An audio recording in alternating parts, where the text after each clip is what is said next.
Olá a todos, bem-vindos a mais um episódio de Prova de Contacto. Hoje aqui uma pequena novidade, mas antes de mais tenho que dizer olá ao Ruben, Olá, né? olá. Sabes que me ia esquecer. E como eu estava a dizer, hoje estamos aqui a inaugurar uma nova rúbrica. É verdade, É malta. verdade. Estamos aqui a dar uma nova rúbrica que vamos chamar de follow-up, né? Que a ideia vai ser que vai ter uma ligação direta a episódios anteriores. Isto porquê? Porque a ideia será que nós achamos que é interessante saber como é que estão a correr alguns projetos de antigos convidados nossos e desta maneira também ajudar a divulgar, bem como também aprofundarmos um bocadinho como é que foi o seu desenvolvimento e o processo e as dificuldades que tiveram na criação dos seus projetos. E por isso vamos aqui ter um nome que já foi nosso convidado e que certamente vocês certamente lembram, portanto ele foi convidado no episódio número 7, certo, Ruben? Desta Desta temporada, temporada. sim.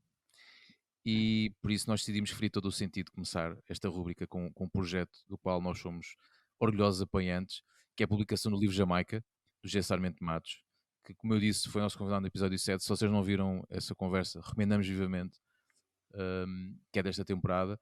E, se bem se recordam, para quem ouviu, nós no final do episódio já tínhamos lançado o convite para quando ele decidisse publicar o livro, que seria novamente nosso convidado. E por isso cumprimos. Não é? E como tal, também temos hoje, contamos aqui com um convidado especial, com o rapper Kid Robin, que já tinha colaborado com o José no seu documentário sobre o bairro da Jamaica e que também tem um papel importante neste novo livro do mesmo projeto. Por isso é com um imenso gosto que os recebemos aos dois. Muito bem-vindos e obrigado por aceitarem o nosso Sim, convite. obrigado. Obrigado, malta. Ora essa, Obrigado. ora essa. Obrigado pelo convite. Obrigado nós e como tal, cumprimos, né? Nós tínhamos falado, quando teria-se lançar o livro, É verdade. fazemos episódio e aqui estamos. Muito curiosamente, só por um dado estatístico, Zé, o teu episódio é bem possível que tenha sido o episódio mais ouvido de todos do nosso podcast. Eu acho que conseguimos chegar a imensa gente e falar sobre o teu projeto e Epá, tenho chamar a pena, atenção. tenho pena das pessoas que tiveram-nos a ouvir. que me tiveram a ouvir a mim, não é? Vocês. Tanta gente. Não, mas acho Não, que foi um pá, grande eu acho- episódio. Foi um episódio, acho que foi muito bem. Nós temos Boa. feedback muito Sim. positivo. Nós temos feedback muito positivo na malta. Boa, Sim. boa. Isso é Sim. importante. Por isso, hoje, como nós dissemos, né, que esta nova rúbrica que nós criamos, a follow-up, é exatamente esse o objetivo. Né? Nós já falámos contigo na altura sobre o projeto, não é? E agora queremos saber, pronto, conseguiste realmente materializar, estás no início de materializar o livro e vamos falar um bocadinho sobre isso, não é? Portanto, se calhar podemos já começar. Como é que foi o processo da construção do livro? Lá, E agora vá. quantas maquetes fizeste? Diz lá. Na verdade, zero maquetes, mas foi um Sério? trabalho. Sim, foi um trabalho de, para já, muito pessoal, primeiro. Quer dizer, o trabalho não é pessoal, o trabalho é muito. São muitos anos e começam com 2020, não é? Que já tínhamos falado no outro podcast, mas aqui há uma questão muito importante que é a dificuldade que é para mim chegar a um sítio, fazer um projeto com as pessoas e depois sair de perto das pessoas ou do projeto e ter que editar as fotografias, não é? Portanto, mais num contexto sem estar lá, não é? Sem estar com as pessoas. E é difícil, e eu até lembro-me que no momento em que estava a editar as 60 mil fotografias que tinha, Ai, Poucas. lembro-me de falar a algumas pessoas do bairro na altura e falar o que é que achavam no contexto do livro, porque quer dizer, essas fotografias já foram editadas muitas vezes, já foram escolhidas ao longo do tempo, porque o projeto ao longo do tempo teve várias fases. Agora, eu decidi, quando foi para o livro, decidi voltar ao zero. E há muitas fotografias desse zero escolhidas que nem sequer estavam numa seleção. Portanto, comecei do zero, foi um processo bastante intenso, ver tudo o que fiz. E comecei a cortar, não é? Comecei a fazer seleções mais curtas, fui encurtando e chegou um momento em que tive esta conversa com algumas pessoas do bairro, queria perceber qual é que era também a vontade das pessoas em relação à existência de um livro. E há uma pessoa importante no fundo, nesta sequência e no conceito do livro também, que é o Mário Cruz. ok. Da narrativa, que tivemos 2-3 dias intensíssimos em Lisboa e depois acabámos por chegar a uma mais ou menos definida sequência que depois foi no fundo digerida, teve algum tempo para ser trabalhada entre essa sequência, mudar algumas coisas, Mas entretanto, há também aqui uma parte muito importante do livro no contexto da colaboração com o Kid Robin, que é uma das coisas importantes no livro, para além de outros textos, tem o texto do Kid, que é a música que ele escreveu para o filme, na altura, que é a perspectiva, e também Ok. tem a própria capa do livro, Jamaica, é escrito por ele. E portanto, esse processo também de escolha de capa, também de ter ou não ter fotografia na capa, a cor da capa, há aqui várias coisas que são de colaboração entre o Kid, entre o Mário Cruz e entre a minha irmã, que é a Teresa Sarmento Matos, que é designer e é a pessoa que está responsável pelo design do livro. Portanto, há aqui uma colaboração de constantes e-mails ou chamadas para a frente e para trás até chegarmos a esta. Eu acho que depois, quando começámos a definir isso, foi o momento em que eu não é que eu me sinta 100% satisfeito com o trabalho, mas acho que foi no momento em que eu comecei a aceitar que há uma edição final e há muitas fotografias que saem, há muitas fotografias que não entram no projeto e começo a aceitar que a edição é esta e que vai ser assim o livro. Só que, entretanto, também é bom saber que o livro está para sair em janeiro, mas, na verdade, a parte fotográfica foi terminada em outubro. Ou seja, havia sempre pedaços de história que estavam a faltar e não faltavam porque eu não a fiz, não faltavam porque não existiam, não é?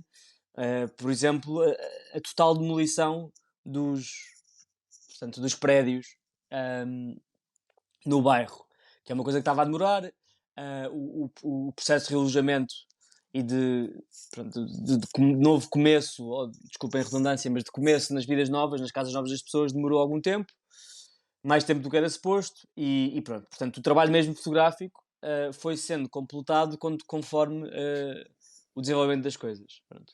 Portanto, neste processo há aqui esta colaboração entre 4 pessoas e um bocadinho como o momento em que o Kid em 2020 começou a escrever a música, a perspectiva, e nós começámos a colaborar. Eu, nesse momento, quando nos conhecemos, nem o Kid sabia ou conhecia o meu trabalho, nem eu conhecia o trabalho do Kid como rapper, e foi assim nós conhecemos e sentimos que fazia sentido uma possível colaboração, e quando eu recebi o primeiro rascunho da letra que ele estava a escrever, eu senti logo, pronto, que isto era certo, que era era um trabalho certo e era uma colaboração que ia resultar.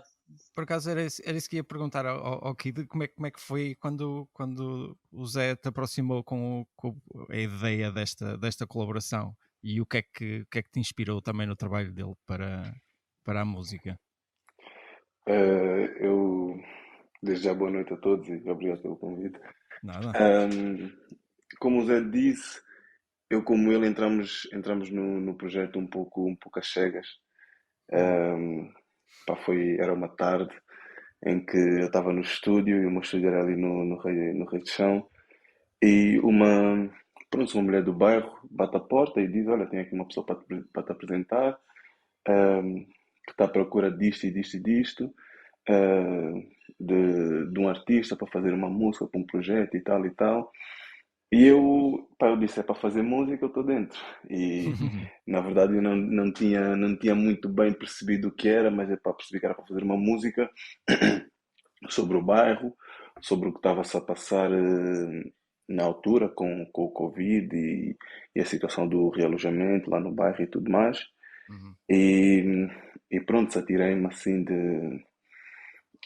às cegas e correu bem, como eu gosto de desafios. E o que me inspirou foi o que eu via e vejo todos os dias,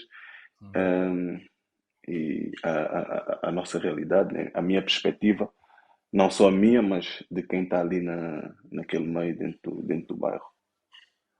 E José, quando começaste a sequenciar o livro, o que é que pretendias transmitir a tua narrativa?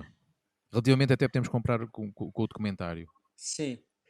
Então, é diferente, porque há um processo diferente. Há um processo de muito mais conhecimento das pessoas. Há um processo ou uma vontade de dignificar também aquilo que eu conheço das pessoas e do bairro, passado 3 anos. Eu acho que o filme tem um processo mais estruturado. Apesar do filme ser filmado pelas pessoas e por mim e ter a música do Kid Robin, o documentário é um documentário que tem um intuito, que é um intuito de um grito, no fundo, um manifesto, uma revolta sobre a questão da habitação e sobre a questão da habitação dentro do contexto da pandemia do Covid-19. E nesse contexto, o trabalho tem uma estrutura que eu fui acompanhando quase semanalmente durante o tempo que produzi portanto, o documentário, e ia fotografando ao mesmo tempo. Portanto, algumas das fotografias que estão no livro são dessa altura também. Mas era um trabalho um bocadinho mais fácil, em termos de... Há um tempo definido para o trabalho, há um objetivo. Depois começou a entrar a exposição do mate, que era também um dos objetivos. Depois, mais tarde, tive a sorte do filme ir para o DOC Lisboa, mas havia um prazo. O trabalho era feito com um prazo. Quando o filme portanto, o filme saiu, houve a exposição no mate, o trabalho fotográfico passou a ser um trabalho muito mais apenas próximo das pessoas e um acompanhamento diário, sem um propósito. Ou seja, sem um propósito não é sem um propósito total, era sem um propósito de um tempo, sem um deadline. E acabou por ser uma experiência que, no fundo, mesmo na edição, acaba por ser mais difícil fazer esse processo, porque o processo não é tão feito durante o tempo de produzir, mas tem que ser feito portanto, na edição, na pós-produção, em termos de escolha de fotografia e em termos de sequência. Mas neste momento, a razão deste livro existir é apenas como, no fundo, uma memória física do bairro que terminou, não é? Se o bairro não tivesse terminado, este livro não saía. Se o bairro não terminasse agora, o livro não esperava, e a exposição também esperaria. E até já pensei sobre isto, ainda bem que as pessoas estão a ser realojadas, porque é o desejo das pessoas de ter esta mudança, mas num contexto mais longo,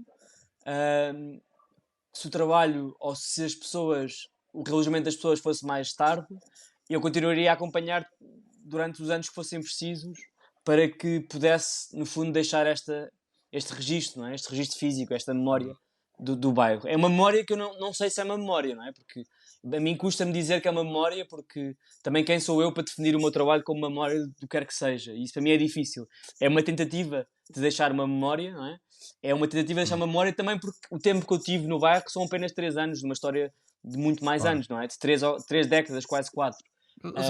Acreditas que isto também pode ajudar a aumentar a consciencialização sobre as condições de habitação e a marginalização social que estas comunidades em Lisboa e por Portugal enfrentam? Eu não acredito em nada, porque eu acho que o problema é tão grave que eu acho que não é o meu trabalho que vai necessariamente mudar o que quer que seja, mas eu gostava que no futuro olhássemos para um livro e sentíssemos vergonha do que é que somos como sociedade, mais do que ser uma mudança. Eu não consigo mudar as pessoas, mas eu acho que é importante termos consciência que no século XXI temos pessoas numa comunidade a viver em sítios que chovem lá dentro, não é? E que temos pessoas de uma Câmara Municipal a tratar essas pessoas de uma forma bastante pouco digna.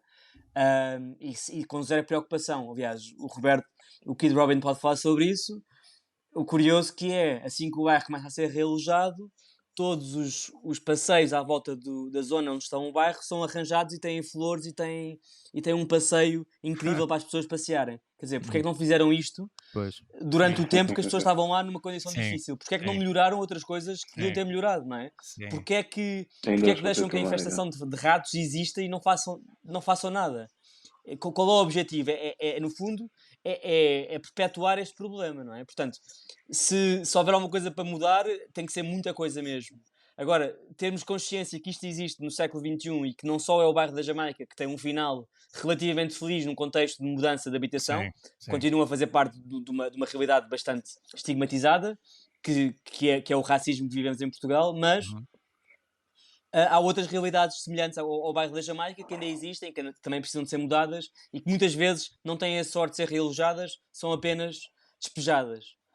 Portanto, isso ainda acontece perto de Lisboa, capital de Portugal, um país da União Europeia, no século XXI. Portanto, eu acho que mudarmos alguma coisa, temos que mudar muita coisa, mas deixarmos uma memória para o futuro, temos vergonha de que, de facto, há câmaras municipais neste país a tratarem as pessoas de uma forma miserável e a terem um comportamento de salvador de não sei do quê, mas com um contexto super condescendente e de uma abordagem surreal. Eu acho que isso é importante que fique na memória. Há bocado estavas ali a falar da parte da consciência e até mesmo da consciência social. Eu também tenho aqui uma pergunta também para o Kid Roman. Como é que vês o papel da música, particularmente o hip-hop, no fomento dessa consciência? E também já agora, o que é que achas da junção, não é, destas duas artes, a música e a fotografia, com meios de intervenção e denúncia social? Não, eu sinto que o hip hop tem um papel muito importante em, em deixar, em deixar os ouvintes, quem acompanha hip hop, né, conscientes dessas coisas. O hip hop ensinou muito e acredito que continua e vai continuar a ensinar e a sensibilizar as pessoas, os ouvintes. E a música misturada com a fotografia, vídeo neste caso, sensibiliza muito mais e deixa as pessoas muito mais conscientes neste tipo de questões. E acho que é mais ou menos isso. Achas que serve um bocado para devolver um bocado o poder às populações nesse aspecto, não é? Sim, neste caso o hip hop há vários tipos de hip hops, né, de rappers que fazem um hip hop mais de intervenção, né, sobre questões sociais. Há outros que cantam, não sei, sobre ostentação, outros cantam Sim, sobre sim. coisas de amor. Cada um canta o que sente, o que acha que tem que fazer. Ahm, mas neste caso, eu acho que sim, que para as pessoas, para as minorias, é a nossa voz.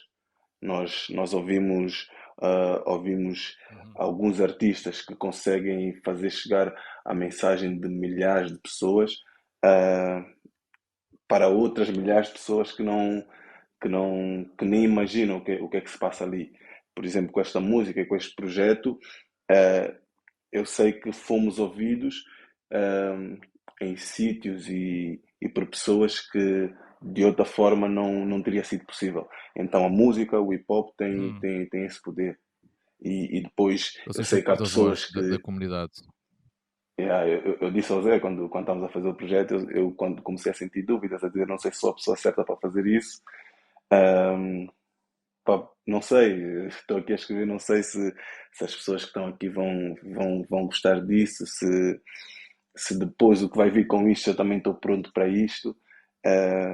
Mas uh, assumir a responsabilidade e cá estamos. E quando nós fazemos uma música é o interessante a coisa da internet e da música, não sabemos até onde pode chegar. E tem chegado a sítios que eu não imaginava. Quando o Zé entrou ali e disse vamos fazer isso, eu disse, bora fazer, e não tinha noção, não tinha noção mesmo. Há uma coisa que na nossa colaboração que foi muito fixe, é que a minha opção antes da música era conseguir colaborar com alguém que tivesse interesse em storytelling, em narrativa de histórias, em jornalismo, e não encontrei esse alguém. Então fugi disso e fui para a música como forma de documento também, de expressão, que faz mais sentido ainda numa realidade, numa comunidade como o bairro da Jamaica. E para mim, a utilização e a colaboração que eu tenho com o Kid é incrível, porque a utilização da música portanto, a canção Perspectiva, no filme torna-se de uma relevância brutal, porque portanto, o Kid fala de coisas na primeira pessoa que eu nem em 20 ou 30 anos de trabalho se calhar conseguiria falar, não é? Ou pelo menos não conseguia fotografar sem ser forçado, sem ser difícil, sem não fazer sentido, sem não haver... É difícil, porque há realidades em qualquer bairro que são difíceis de fotografar num contexto de pessoa de fora, não é? E o Roberto, o Kid Robin, acaba por de alguma forma nos trazer esse lado, não é? Que é um lado de dentro. E revela que a música tem essa expressão documental também, não é? Porque, como o Kid Robin disse, portanto, a música pode ser sobre amor, o hip-hop pode ser sobre amor, pode ser sobre ostentação, mas também é uma forma de intervenção, não é? Portanto, para mim é incrível como a relação no filme e agora no livro, isto é um spoiler, mas o livro vai ter uma parte específica em que a letra da música Perspectiva é escrita à mão. É escrita à mão pelo Kid Robin. Também daí surgiu a ideia de termos Jamaica escrito por ele, que acabou por funcionar bastante bem.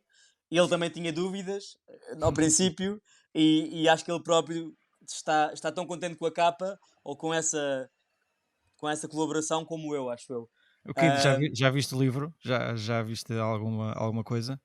Já, e está muito bom, fiquei surpreendido, fiquei contente, porque como o Zé estava a dizer, né, aquilo são os últimos 3 anos do bairro, né? 3, é. O bairro tem, se não me engano, 40 e tal anos. Não é nem um terço do que se passou no bairro, mas é muito importante aquilo e faz todo o sentido. O livro e vai ser, e já é as fotografias que o Zé tem já é uma memória fantástica. Eu disse-lhe, pá, tu foste a melhor coisa que aconteceu nestes últimos anos, porque tens coisas aí que não seriam possíveis de outra forma. Fotografias de pessoas que já não estão vivas, pessoas que estão presas, pessoas que estão fora de Portugal neste momento, pá, coisas que só se passavam ali no bairro, que vão estar ali no livro e estão nos discos externos do Zé. São fantásticas. Eu gostei muito do que vi e a ideia da capa também, assim, a representar o bairro e os prédios. Surpreendeu-me muito e agradou-me. Estou orgulhoso e feliz por esse trabalho que está a ser feito e fazer parte dele, melhor ainda, para mim.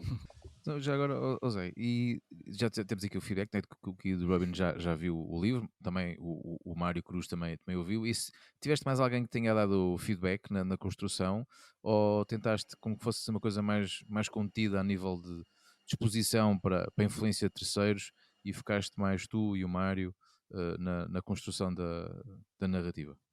Tive algumas pessoas, mas não me deixei influenciar muito por opiniões. Na verdade, queria. Às vezes não é só uma opinião, às vezes queres mesmo só uma confirmação que está tudo bem, sabes? Sim. E acho que sim, tive algumas. Pronto, a minha irmã viu, mas a minha irmã, portanto, ela é designer, às vezes até tínhamos algumas conversas sobre isto e aquilo, e ela dizia, mas esta aqui fica melhor, está bem, mas isso é no contexto de design e não no contexto de sequência, de narrativa. Mas acima de tudo, só eu e o Mário. Foi um processo muito, muito intenso, foram 3 dias sem parar. Acima de tudo, só nós os dois, e depois uma outra pessoa viu, mas sem ter grande influência. Só mais no contexto de partilhar. Outra pessoa que viu foi a Aurora Koshi, que é uma das pessoas que eu mais documentei, uma das famílias que eu mais documentei ao longo destes 3 anos, e tem um papel importante no livro, e a reação dela foi extraordinária num sentido em que, para mim, revelou o quão importante o tempo, no tempo em termos de período de trabalho, é importante num projeto, mas também o tempo que passa em termos de período entre o momento em que nós fotografamos e o momento que apresentamos o trabalho, ou o passar dos anos, a força que as fotografias ganham com o passar dos anos. E este lado de história, não é? Este lado de documento, este lado de memória. E a reação da Aurora foi extraordinária, porque eu estava-lhe a mostrar, estávamos em pessoa, e ela disse-me, como é que eu vivi aqui? Como é que esta situação de habitação foi possível tanto tempo? Isto foi passado um ano dela já se ter mudado. Ela já vivia há um ano na mesma casa, na casa nova, que estão no Seixal. Portanto, as casas novas, as casas onde as pessoas estão a viver, a habitação é no Seixal, portanto, perto do bairro. A Aurora foi uma das primeiras pessoas a ser realojadas neste segundo processo, que começou em 2022. O primeiro processo foi em 2018, mas depois atrasou muito tempo e recomeçou em 2022. Ela estava grávida de 8 meses, quase 9, e foi a primeira pessoa a ser realojada. E a reação dela foi essa, foi como é que, portanto, passado um ano, ela tem consciência ainda maior, não é? Das dificuldades que passava. Eu acho isso extraordinário, porque, portanto, revela a força que o tempo tem nas imagens, mas revela a força que a fotografia pode ter em deixar uma experiência visual até para as próprias pessoas que são fotografadas, não é? Uma nostalgia, uma alegria, uma tristeza, porque também há muitas coisas que para mim são importantes de comentar neste livro. É a memória do amor que é vivido no bairro, que acho que é uma coisa que, efetivamente, a maior parte do trabalho que há fotográfico sobre o bairro da Jamaica é sobre as questões policiais, sobre as entradas violentíssimas da polícia no bairro, sobre o relojamento, sobre o dia do relojamento, sobre o prédio ser demolido, mas há muito pouca informação visual sobre o amor, não é? Sobre a relação humana das pessoas, sobre aquilo que não é normalmente posto num contexto de Estado, que é porque o Estado espera que faz uma divisão muito grande, e também tem a ver com a segregação e com a forma como marginalizamos realidades, não é? E é muito mais fácil marginalizá-las do que se calhar procurá-las entender as questões, não é? Porque é que de facto há desigualdade, não é? Porque é que de facto as coisas são difíceis.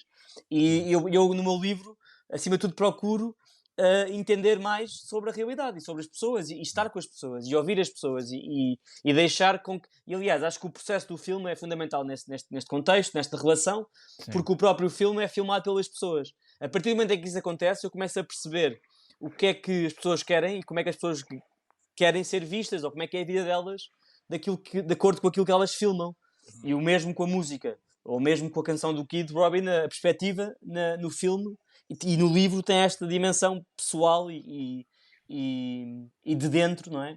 Sobre o que é o bairro e sobre o que é a perspectiva de uma pessoa local do bairro, que nasceu no bairro e cresceu no bairro, de acordo com aquilo que normalmente são outras perspectivas, não é?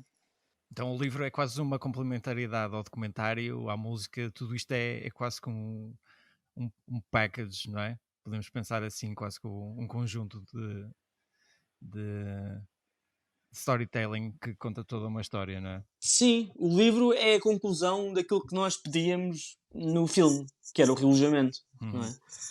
O relojamento é um manifesto das pessoas sobre uma coisa muito específica, em que falamos também de racismo, falamos também da questão de haver uma segregação muito grande, ainda mais em questões de Covid, porque é muito fácil, portanto, em termos, nesse momento houve vários episódios de claro racismo e segregação no contexto do Covid.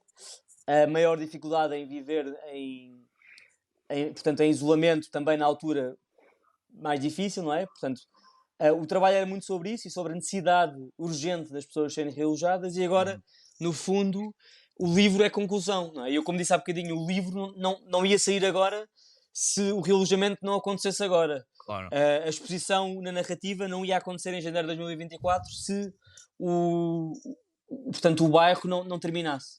Hum. Portanto, eu acho que isto é um projeto multimédia, não é? Tem vários meios, teve uma exposição no MAT com várias colaborações também com outras pessoas, e entretanto teve o filme no Doc Lisboa, esta colaboração com o Kid Robin, e depois tem o livro, não é? Que é a conclusão. Kid, na tua opinião, quais é que são alguns dos problemas sociais mais urgentes que precisam de ser abordados agora para o empoderamento e elevação das comunidades semelhantes em Portugal? O que é que Uma está a pergunta, faltar aqui? uma pergunta um pouco difícil para mim. Ou Porque na, há muitos problemas que têm que ser resolvidos.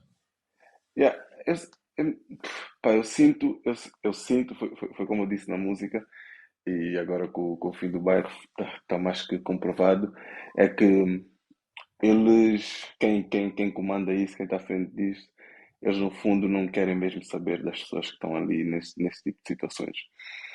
E a prova disso são coisas tão simples como eh, candeeiros de rua, que agora já existem no bairro, à volta do bairro. O bairro, quem já esteve lá sabe que o bairro é muito escuro. Era uma zona muito escura em que à volta do bairro, por trás do bairro, temos ali um pequeno mato onde diariamente passavam centenas de pessoas do bairro e não só. E, e mal o bairro acabou, eles estão a construir ali uns candeeiros de rua, um parque para as crianças, que agora não são do bairro, mas o bairro sendo um sítio que tinha muitas crianças e a volta também. Sei lá, eu olho para aquilo, a gente olha para aquilo e nem sabia que aquilo era possível. E agora olhar, a gente diz, pô, se eles já podiam ter feito isso há tanto tempo, eles Só agora, estavam não é? mesmo a esperar. Yeah, estavam os estacionamentos nas ruas para os carros, para aquilo estar mais organizado. E entre outras coisas que eles de certeza vão fazer, são coisas tão simples que eu e quem estava lá nem imaginava que era possível, mas agora olha e diz, fogo, está com outra cara que. Claro que eles já podiam ter feito isso há muito tempo. Ahm, Pá, eu não digo que eles podiam ter chegado no bairro e remodelar as nossas casas todas, claro que isso era uma coisa muito complicada. Mas essa situação, por exemplo, um problema que existia muito no bairro era o sistema de água, as canalizações e tudo mais,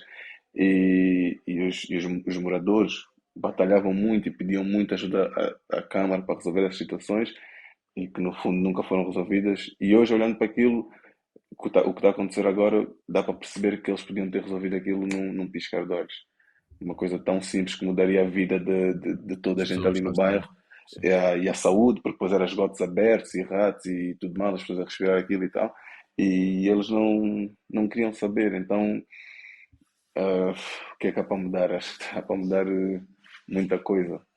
Eu não sei muito o que é que se passa mesmo o que é que se passa nos outros bairros, mas tenho a certeza e conheço, né, mas não tão a fundo como o bairro que eu vivia, e tenho a certeza que muitos estão assim, meio não abandonados como nós estávamos. Pá, e é surreal, porque vocês estavam a perguntar sobre se isto pode mudar alguma mentalidade. Quer dizer, que as próprias pessoas que têm um plano que é financiado pela União Europeia demora 4 anos, portanto, demora 1 ano e meio a terminar o plano, e assim que o relojamento acontece, começam a tornar a zona toda à volta Magia. do bairro É magia, aconteceu magia. com ótimas condições, quer dizer, é surreal, não é? E isto revela que de facto o problema não é só a habitação, não é? Porque a habitação, infelizmente, é um problema que afeta muita gente em Portugal neste momento. Mas Claro. aqui não falamos só de um problema de habitação por causa das rendas serem altas, falamos de um problema de desigualdade Sim, é racial muito mais que isso. brutal Sim, sim. e que depois afeta não só o bairro da Jamaica, mas afeta muitos outros bairros que, para além disso, vai para uma questão que tem a ver também com a arquitetura e com o desenho da cidade de Lisboa, que o próprio desenho da cidade de Lisboa, em termos de organização, uh, portanto, acaba por ser desigual em termos de acesso, porque os subúrbios são todos dependentes do centro de Lisboa. Os subúrbios à volta da zona de Lisboa têm sempre que voltar a Lisboa. Não há, portanto, centros urbanos a crescerem de uma forma significativa para que as pessoas tenham as suas próprias oportunidades maiores do que existem, ou iguais das que existem em Lisboa, não é? Porque há sempre esta relação entre Lisboa, entre o centro. Por exemplo, o contrário de uma cidade como Londres, que tem um crescimento circular e que nesse crescimento circular vão-se criando vários centros urbanos que desenvolvem-se de uma forma que criam capacidades e oportunidades económicas para as pessoas, apesar de haver desigualdade, mas há uma facilidade maior de menos isolamento, não é? Menos segregação. E é surreal, quer dizer, é surreal como isto é uma coisa tão ainda pós-colonial e tão marcada ainda no nosso país acima de tudo em Lisboa, na zona suburbana de Lisboa. Zé, e agora, por exemplo, voltando aqui também outra vez a desafios, neste caso que tiveste com o livro e que estás agora a fazer o crowdfunding, quais é que têm sido os maiores desafios que tens encontrado durante esta fase de autofinanciamento e se isso também de certo modo influenciou o aspecto da tua visão do livro, do produto final? Então, há duas questões. Expor-me é muito difícil. Eu expor-me sobre uma coisa que eu sei como trabalho, eu sei como lido com as pessoas, a minha relação com as pessoas sobre e com quem trabalho é muito específica, não é? Eu não sinto que o meu trabalho se defina pela minha fotografia, porque eu acho que fazer fotografia que tenha uma capacidade de interesse estético é muito fácil. Eu acho que a minha fotografia vai para lá disso. A minha fotografia tem a ver com a minha relação com as pessoas. Sou obcecado por uma questão estética, não é? Gosto muito de fotografia, é o meu trabalho, é a minha forma de expressar-me, é a minha forma de trabalhar sobre histórias. Mas o meu desafio aqui é expor isso, é expor a minha portanto, o meu interesse numa realidade que me interessa não pela realidade em si, mas aquilo que ela representa, não é? Que é esta questão desigual.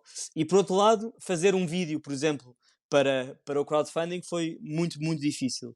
Fazer um vídeo em que eu tenho que falar sobre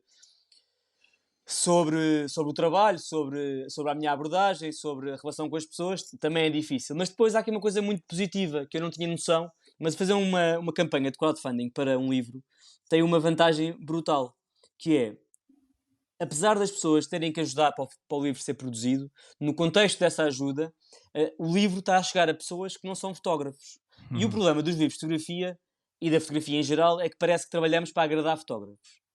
Muitas vezes. Isso é o problema de muitos fotógrafos e muitas vezes acaba por ser o meu problema também, que é, eu não quero agradar ninguém, mas normalmente um livro de fotografia tem um target que são fotógrafos ou pessoas interessadas em fotografia. E o que eu sinto com o crowdfunding, ou pelo menos com este projeto em crowdfunding, é que o livro está a chegar a pessoas que não têm nada a ver com fotografia, que não são minhas amigas, que eu não as conheço, mas que atinge uma audiência mais democrática. Apesar de ser necessário pagar o livro, não é?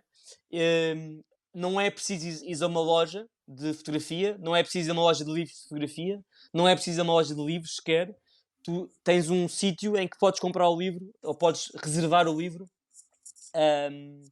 e ajudar a financiar a produção do mesmo. E eu acho que essa capacidade que o crowdfunding cria de democratizar o acesso ou a divulgação de um projeto, acho incrível. E sinceramente eu tinha medo, é difícil, é uma realidade difícil de dispor e de pedir dinheiro às pessoas, mas estando a vender algo, não é? Estando a comprometer-me que se conseguir portanto, o que é preciso para produzir o livro, o livro vai para a frente, não é? Tem que ir, porque eu quero, mas acima de tudo ter esta possibilidade de distribuir já antes do livro sair. Portanto, eu acho que tem dificuldades e desafios, mas tem vantagens, que é o tal acesso a mais pessoas ou chegar a mais pessoas. Tens alguma coisa em mente para o pós-lançamento ou para o lançamento? Alguma apresentação pública para além da exposição que está agendada na narrativa? Sim, o lançamento vai ser na narrativa e estamos a negociar e a definir e a organizar o espaço de forma a conseguirmos também termos um concerto do Kid Robin nesse contexto. O Kid Robin temos tido muitos concertos em várias situações, desde o Mate com o Doc Lisboa, depois com o Êxodos em Aveiro, e tem sido importante porque é outra coisa, é o primeiro trabalho que eu faço em que eu consigo envolver as pessoas sempre. E não é que tenhamos sempre que fazer isso, atenção, eu não sou... Quando é possível é importante fazer isso. Eu acho que não é obrigatório fazermos sempre isso, porque muitas vezes trabalhamos sobre temas que nos estão longe fisicamente, de facto. Eu, nessa distância que existe quando faço um trabalho fora do continente europeu, por exemplo, o trabalho da Venezuela e da Madeira, eu estou muito próximo, igualmente próximo das pessoas, como estou com o trabalho no bairro da Jamaica. É um trabalho que eu procuro que seja o mais íntimo possível, e para isso é preciso tempo, é preciso ouvir, falar, escutar e saber quando fotografamos também, não é? Não sermos só o fotógrafo, sermos uma pessoa que está ali, não é? Não sermos um estranho que está ali para nos fotografar, mas sermos a pessoa, ser eu próprio. E portanto temos esse concerto com o Kid, e neste contexto tem sido fundamental, porque tem sido importante e possível ter as pessoas sempre envolvidas, tanto no filme como na exposição, como no mate, ou seja, houve sempre espaço para que as pessoas que fazem parte do livro fossem protagonistas das discussões. Eu acho que isso cria mais impacto em alguma mudança de mentalidades e de realidades do que se calhar o próprio livro, mas sim o trazer as pessoas para o sítio onde apresentamos o trabalho. Sim, igual estavas a falar dessa participação, lembro perfeitamente quando foi no Exodo Fest que tinhas lá uma mini claque a puxar por ti. E que o Êxodos foram extraordinário, porque convidaram as pessoas eles, pagaram o transporte, pagaram a estadia, quer dizer, foram muito importantes nesse contexto. Eu lembro-me que falei com eles sobre isso, sobre a possibilidade do Kid Robin vir cantar, e eles adoraram a ideia logo, e até...